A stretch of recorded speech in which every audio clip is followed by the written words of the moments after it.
beautiful shore, in the sweet by and by, we shall meet on that beautiful shore, to a bountiful Father above. We will offer our tribute of praise for the glorious gift of His love and the blessings that hallow our days. In the sweet by, we shall meet on that beautiful shore. In the sweet by, we shall meet on that beautiful shore. Amen, amen. So good evening po sa inyong lahat. Welcome po muli sa Real KGB Believers. We are now signing on. Okay po, so tuloy po natin ang ating discussion sa Book of John. And we are now in chapter 10. Wow, this is a great chapter for salvation and also for eternal security. No? Alright, so tayo po ay magpipray, mananalangin po tayo, dakilang Diyos. Panginoon, muli po God, I ask your blessing, your guidance, Panginoon, sa aming pong pag-aaral. And I pray, Lord, bigyan niyo po ng kalakasan ng inyong lingkod na magawa po namin na matapos ang Bible study na ito sa iyong biyaya at tulong. At pangunahan niyo po kami, O Diyos, pagkat ito po ang aming nais, ang matuto sa iyong salita. I-bless niyo po kaming lahat. In Jesus' name, amen and amen. Alright, so good evening po to Brother Ranel Clark Tabios. Magandang gabi kapatid, no? I know that you are working right now, no? So tayo po ay mag-start na sa ating pong Bible study. And we reached the topic na ang discussion po is about salvation. And makita natin ano ba ang paraan ng Diyos para baligtas ang tao. At ito po ay nakalagay sa chapter 10. Ano? Sino magliligtas? At ano ang ginawa ng Diyos para maligtas ang tao? At maliligtas ang tao? At ano ang promise, pangako ng Diyos para ang taong nanampalataya sa Kanya ay hindi na mawawala ang kaligtasan. Okay? At ito po sa chapter 10 ay makita po natin that Jesus claims equality with God. And ang sabihin niya po sa verse 30, I and my Father are one. Okay? So, start na po tayo sa verse number 1 hanggang verse 6. Okay? Yan, Brother Luis Antonio Sia. Blessed evening. Alright, verse 1, Verily, verily, I say unto you, he that entereth not by the door into the sheepfold, but climbeth up some other way, the same is a thief and a robber. But he that entereth in by the door is the shepherd of the sheep. To him the porter openeth, and the sheep hear his voice, and he calleth his own sheep by name, and leadeth them out. And when he putteth forth his own sheep, he goeth before them, and the sheep follow him, for they know his voice. And a stranger will they not follow, but will flee from him, for they know not the voice of strangers. Verse 6, This parable spake Jesus unto them, but they understood not what things they were, which he spake unto them. Alright, so this is a parable. Okay, ito yung parable na binigay ni Jesus Christ. And this parable, from verse 1 to 6, is about the door. And Jesus Christ gave the meaning of the parable. The door is a real opening in the third heaven. And you can see that in Revelation 4 verse 1, as well as reference to Jesus himself. So the door is a real opening in the third heaven, Revelation 4:1, as well as a reference to Jesus himself. Verse number 7, and then also Hebrews 10 verse number 19 to 20. No? So the door here is the Lord Jesus Christ. It is also the door of heaven. Okay? Satan is the thief. Siya yung magnanakaw. Satan is the thief and robber who choose to climb up another way. Alright, so that is what we can see in Isaiah 14 verses 12 to 14. No? Yan po yung gusto ni Satan. No? Other way. If Jesus Christ is the way, Satan is going to use other way.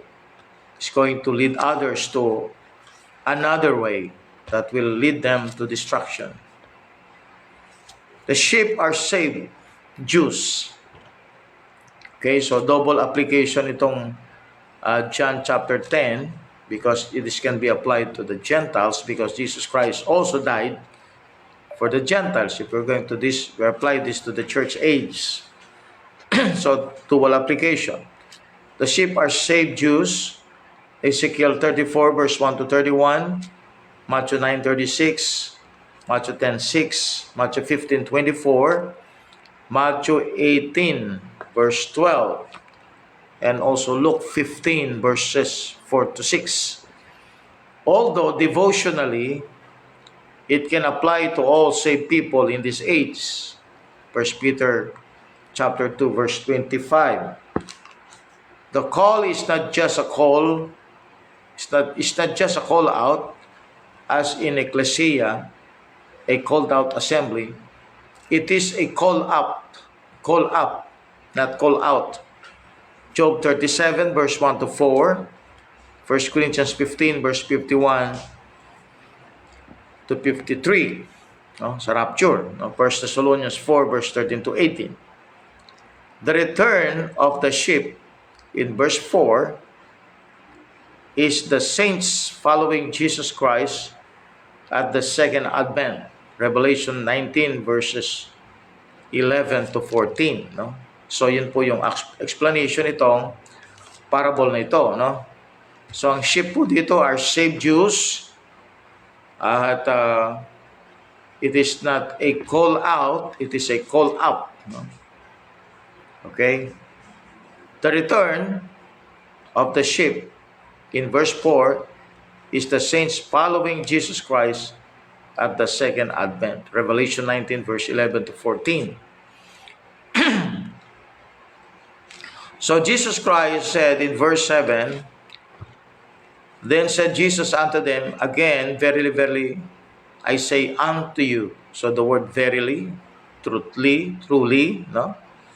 Dinoble pa niya, verily, parang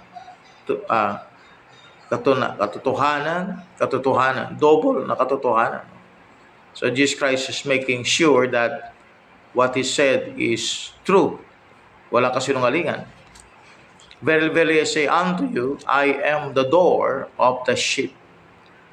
Alright, tinuro niya kanya sarili. I am the door of the sheep.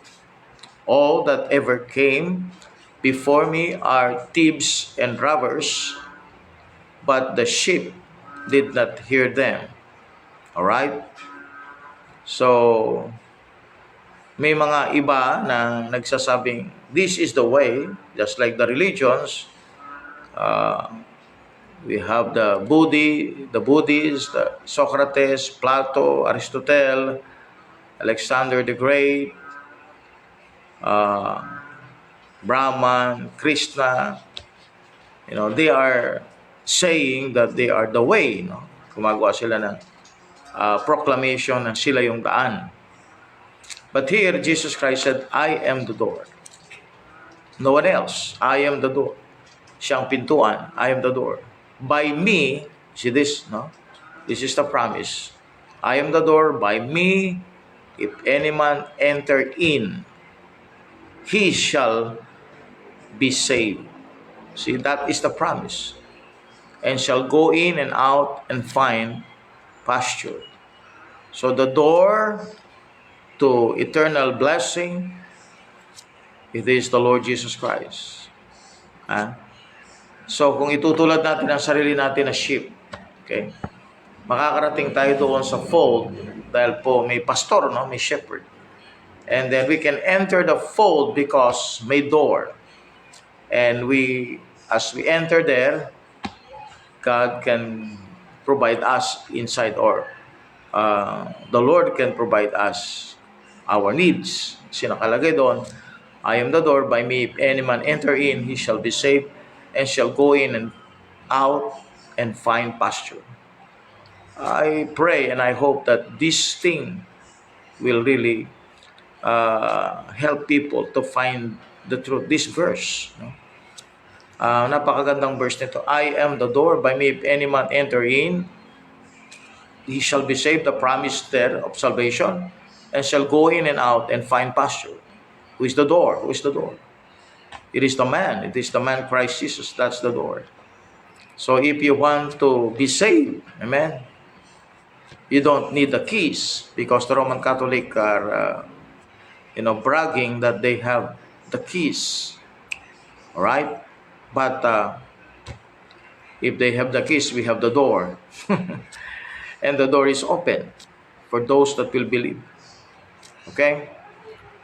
The thief cometh not but for to steal, and to kill, and to destroy. I am come that they might have life, and that they might have it more abundantly. Wow, what a promise, no? It's a blessing to have a God like this, that He not only provides, but He also promised that that provision will be abundant. Wow, I believe hindi tayo nagkamali sa pagpili natin kay Jesus Christ, no? Just another side note here, no? So meron tayong binabasa dito sa verse 9. The best commentary that has ever been made on the text was by a saint. So ito'y kwento, no? An old African-American deacon, in response to a Catholic priest who told him, "You belong to the wrong church. You should join the church that has the keys God gave to Simon Peter." No? Sabi ng old Baptist deacon, he laughed and said, "Shucks, boss, I don't need them keys. I got the door." I don't need that keys. Sabi niya, I got the door. Alright? So Jesus Christ is the door. Okay? He is the door. If you will see, that means that God can shut, God can open, no? Kung siyang pintuan, ibig sabihin, God can shut it and God can open it. He is the only one that can open it, because He Himself is the door, no? Is the door. So I've told you that this has a double application, no? It could be applied to the saved Jews and also to the saved believers in the church age, no? Kasi nga, ang Book of John was written after every Pauline epistles written by Paul was finished, no? Natapos na. Kaya John has all the knowledge, of the dispensations, no? From the time that the church age started, no? The church started at Acts chapter 2 and then up until the rapture. So alam ni John, no? Because he wrote the book of Revelation, and the book of Revelation actually is about the subject of the second coming of Christ. So here, the writer has both the knowledge of the church age as well as the knowledge of the second coming of Christ, no? So sabi sa verse 10, the thief cometh not but for to steal and to kill and to destroy. All right? Who is the thief? Let's read verse 11. I am the good shepherd, and the Lord Jesus Christ is the good shepherd. So you can connect that to Psalms 23, because the Lord is my shepherd. Since Jesus Christ is the Lord, He is the one speaking, or He is the one being the subject in Psalms 23. The Lord is my shepherd, as David said. I am the good shepherd. The good shepherd giveth his life for the sheep. He is not only the Savior, He is also the coming judge as the good shepherd. No? Let's see the Bible in 1 Peter chapter 5. 1 Peter chapter number 5. 1 Peter chapter number 5. Let's see here. The Lord Jesus Christ said in and Peter said in verse number 4 of chapter 5, and when the chief shepherd shall appear, ye shall receive a crown of glory that fadeth not away. No?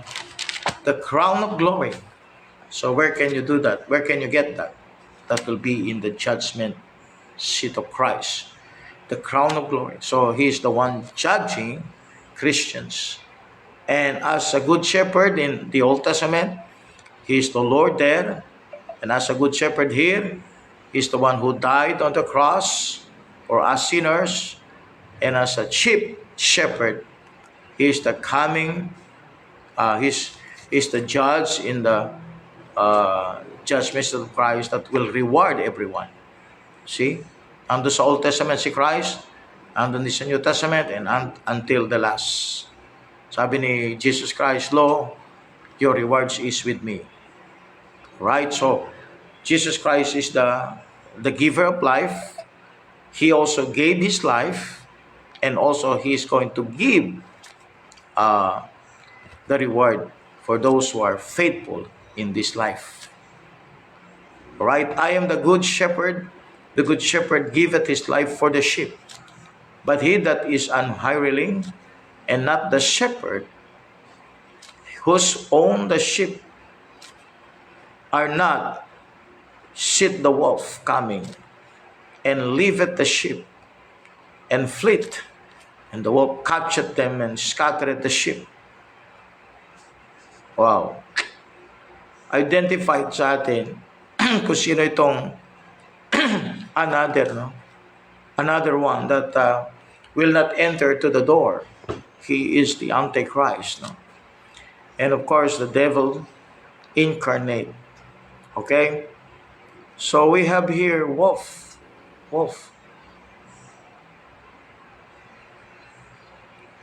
Okay? These are the unclean spirits, no? That will enter, that will destroy the sheep. No? And the good shepherd will protect them. The flock, the Christian, the believers will protect them. But the hireling, which is not the shepherd, will allow this wolf to destroy and scatter the sheep. The hireling fleeth because he's an hireling, and careth not for the sheep. So that's being said about Christ as a caring shepherd. And the Antichrist, the devil incarnate, will let the people be destroyed. The hireling fleeth because he is an hireling, and careth not for the sheep. I am the good shepherd, and know my sheep, and am known of mine. Okay, so God has the knowledge of those who are saved. Okay? So may mga masasave pa sa future, but God has the knowledge of that, no? And the hireling is the idol shepherd of Zechariah 11 verse 17. So sa Zechariah 11 verse 17, may binanggit doon, the idol shepherd. Okay? It is a picture of the popes who will sacrifice tens of thousands of their own congregation in order to preserve their political office and institution, the Roman Catholic Church. Okay? So you can see that in some of the books written by Dr. Rockman about the church history, no?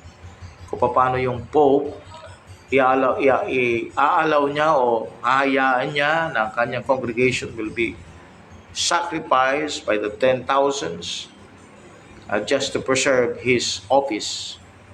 Hindi talaga sila nagmamahal doon sa mga Christian. Hindi sila nagmamahal sa tao. Ang minamahal nila yung kanilang office because they are what? Hireling. No? Hireling. So you will see the character of a true pastor, the character of true shepherd. He's willing to give himself to die for his flock. No? Example dyan ay si David. Kita niyo si David? Napakaganda ng kwento ni David, di ba? Na siya yung nagpo-protect sa mga flock niya.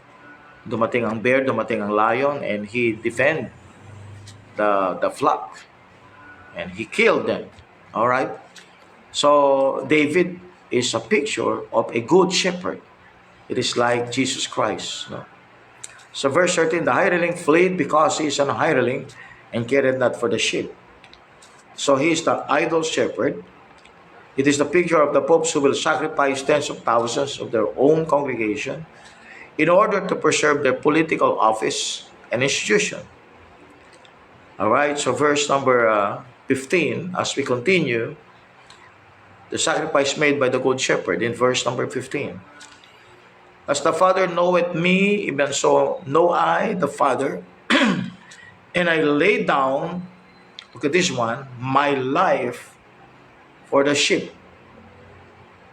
So you can connect that to John 15:13.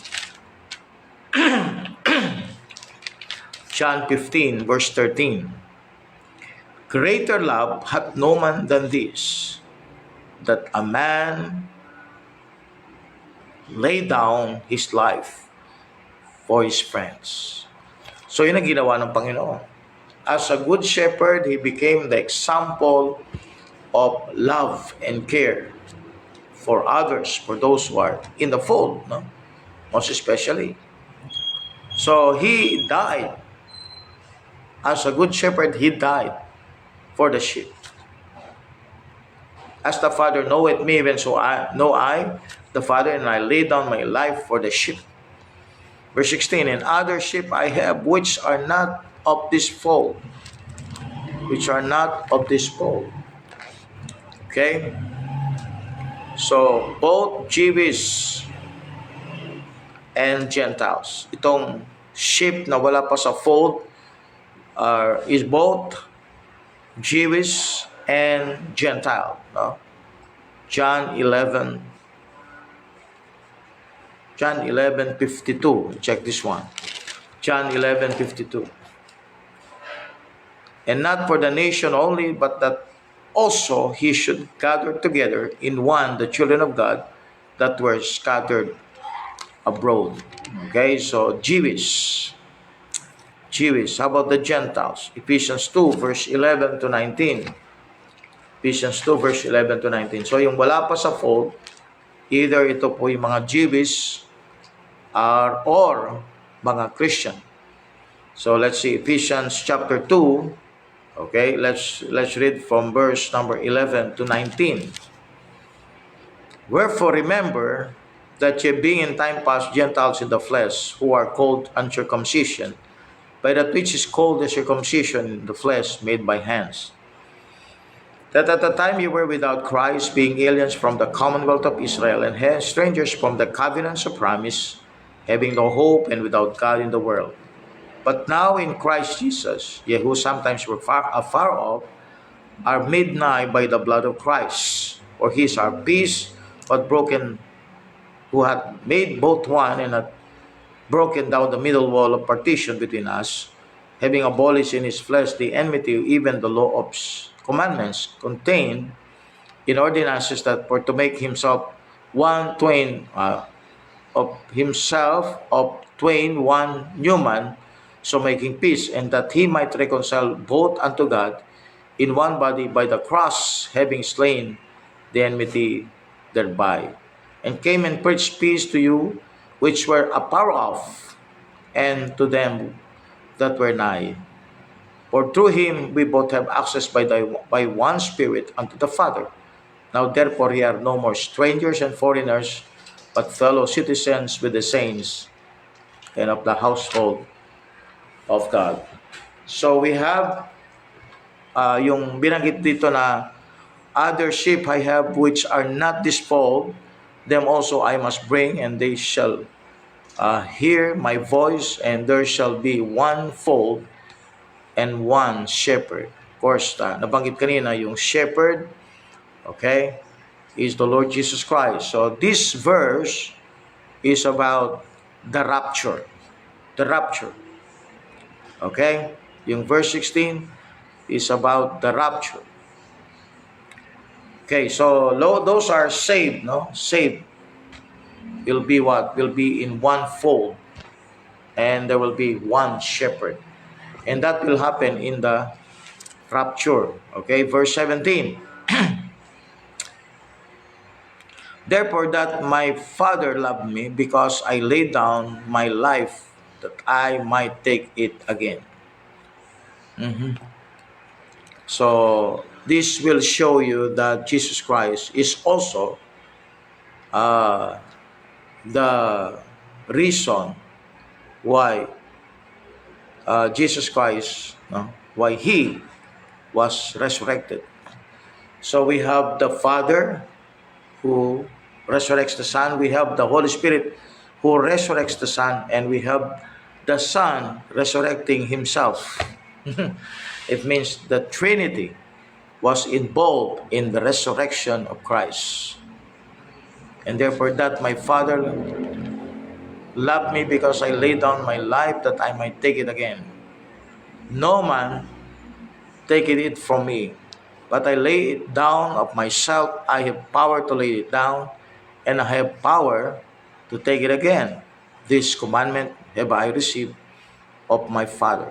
Okay, so no wonder, nang sinabi niya sa John chapter 2, yung temple ay i-destroy, and in 3 days, tatayo niya ulit. No? Now, he's not referring to the actual temple, but he's referring to his body. No? So, bago pa siya namatay, marami na siyang sinasabi patungkol sa kanyang kamatayan. But because he knows that the purpose of his coming is to die for all sinners. Okay. The eternal security of the sheep. So let's go to the eternal security. All right, verse 19. There was a division, therefore, again, among the Jews for these sayings. And many of them said, He hath the devil, and is mad. Why hear ye him? Others said, These are not the words of him that hath a devil. Can a devil open the eyes of the blind? And it was at Jerusalem, the feast of the dedication, and it was winter. And Jesus walked in the temple in Solomon's porch. Then came the Jews round about him and said unto him, How long dost thou make us to doubt? If thou be the Christ, tell us plainly. Now they are asking for his identity ng Panginoon. Verse 25, Jesus answered them, I told you, and ye believe not. The works that I do in my Father's name, they bear witness of me. But ye believe not, because ye are not of my sheep. As I said unto you, my sheep hear my voice, and I know them, and they follow me, and I give unto them eternal life. They shall never perish, neither shall any man pluck them out of my hand. My Father which gave them me is greater than all, and no man is able to pluck them out of my Father's hand. Okay. So that's eternal security, no? Binigyan ng Diyos ang buhay na walang hanggan ng sheep, tapos hinawakan ng Ama, hinawakan ng Anak. Sino makakalis doon sa kamay ng Ama at ng Anak? Wala. Eternally secured. Now, there are religion that says that Jesus Christ is not equal with the Father. Pagkat sinabi niya sa Father Sabi niya, my Father which gave them me is greater than all, and no man is able to pluck them out of my Father's hand. The Father is greater than all because of his position as the Father, the source.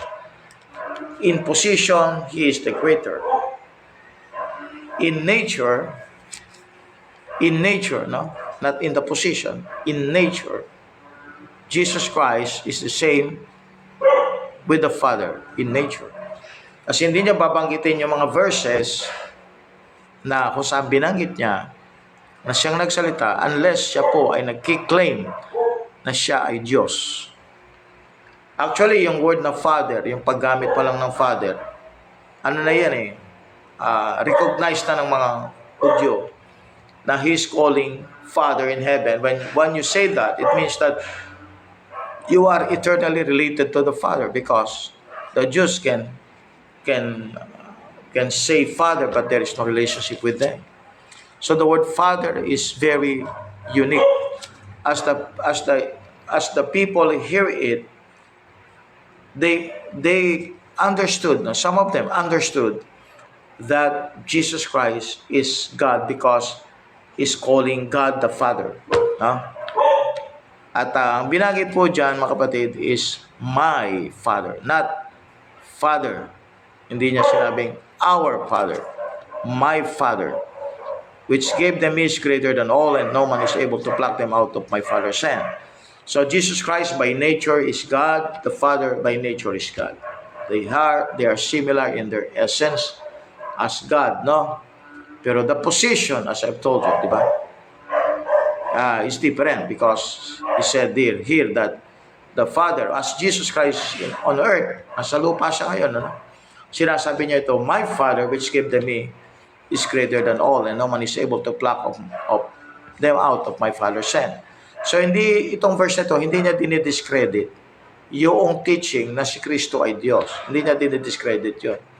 Sinasabi niya dito yung position, because Jesus Christ this time, as he speaks verse number 29, He is on earth. No?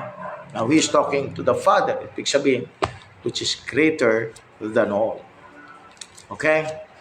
So, Jesus claims equality with God. So, kita natin na ang point niya dito ay yung sa position, because in verse 30, sinabi niya, I and my Father are one. So, by nature, they are both God. No? So, sabi niya, I and my Father are one. Then the Jews took up stones again to stone Him, because they understood the verse, the statement. They understood it. Yung ibig sabihin nito, pag sinabi ni Jesus Christ, I and my Father are one, He claims equality with God. Then the Jews took up stones again to stone Him. Jesus answered them, many good works have I shewed you from my Father, or which of those miracles or those works do you stone me? The Jews answered Him, saying, for a good work we stone thee not, but for blasphemy. So yun isa sa kanilang accusation kay Christ, blasphemy. And because that thou being a man makest thyself God. Jesus answered them, is it not written in your law, I said ye are gods? Now of course He's referring to men dito, men, tao to, no? Pero tinawag siyang gods. Alright, gods. So, punta muna po tayo sa, before we continue our reading as well as explanation, let's go back to verse number 28. So, verses 28 to 29 are one of the great promises of eternal security, and they should be memorized, no? The silly charismatic idea that you can jump out of His hand is nonsense. Okay? After Pentecost, when a man gets saved, he is part of Jesus Christ's hand. 1 Corinthians 12:13, Ephesians 5:30. So, bahagi na tayo sa kanyang katawan. So, any believers is part of the body of Christ. Part sila, bahagi sila. Okay? So, verse 34, This quote is from Psalms 82 verse 6, kung saan sinabi ni Christ na, Jesus answered them, is it not written in your law? I said, ye are gods. No? So this verse is an illustration of God's delays in answering prayers. God always delays to, number one, give us more than what we ask. Verses 21 to 26. Manifest the power of God for His glory. Verses 39 to 40. And then they strengthen, the deepen our faith in Him. Verse 15. Alright, number 4 is teach us humility. Verses 32 to 35. Okay? So here, sabi ni Jesus Christ, Jesus answered them, is it not written in your law, I said ye are gods? Now he's referring to the Judges, the book of Judges. I said ye are gods. If he called them gods unto whom the word of God came, and the scripture cannot be broken. So say ye of him whom the Father hath sanctified and sent into the world, thou blasphemest, because I said I am the Son of God. So, talagang mabigat yun, matimbang yun, no? Yung title na yun. But if I do not the works of my Father, believe me not. But if I do, though ye believe not me, believe the works, that ye may know and believe that the Father is in me. No? Hindi lang siya kasama ng Ama, kundi the Father is in me and I in Him. Okay? So this is a reciprocal thing, no? But why the Father is in Christ and Christ is in the Father? So ito ba'y nagsusubscribe ng oneness? Now in the spiritual realm, no? Anything can be possible. Dito, nakita natin sa spiritual realm na, okay, sabi niya sa verse number 37, if I do not the works of my Father, believe me not. But if I do, though ye believe not me, believe the works, that ye may know, and believe that the Father is in me, and I in Him. So spiritual realm yun eh. Parang tayo, we are in Christ, and Christ is in us. See? Okay? So that's in the spiritual realm. Therefore, they sought again to take Him, but He escaped out of their hand. Verse 40, and went away again beyond Jordan into... therefore, they sought again to take Him, but He escaped out of their hand, and went away again beyond Jordan into the place where John at first baptized, and there he abode.